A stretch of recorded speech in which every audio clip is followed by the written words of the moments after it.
Hello दोस्तों, स्वागत है आपका आपके अपने YouTube चैनल पर। आज हम आप सभी लोग के लिए एक सोहर गीत लाए हैं। अगर आप हमारे चैनल पर नए हैं तो चैनल को सब्सक्राइब करिएगा, गाने को लाइक और शेयर करिएगा। आधा घर लिपली ना नदिया तया आधे में ठनगन करई, आधे में ठनगन करई हो। ए भौजी दैना देत्यू आपन कंगन तबई घर लीपब हो। ए भौजी दैना दे तू आपन कंगनवा, तबई घर वाली पब, तबई घर वाली पब हो।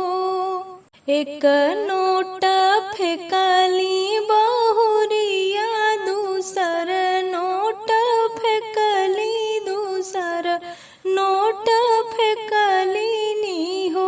हे ननदी लैन ले तू घर के लिपाई, कंगना नाही देवई, कंगना नाही देवई हो।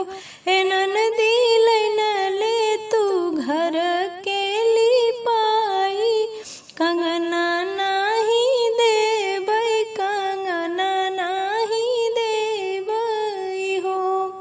महल से निकली ना नदिया, त भैया से अरज करई, भैया से अरज करई हो।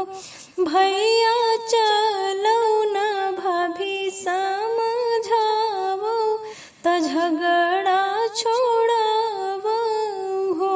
भैया चलो ना भाभी समझावो, त झगड़ा छोड़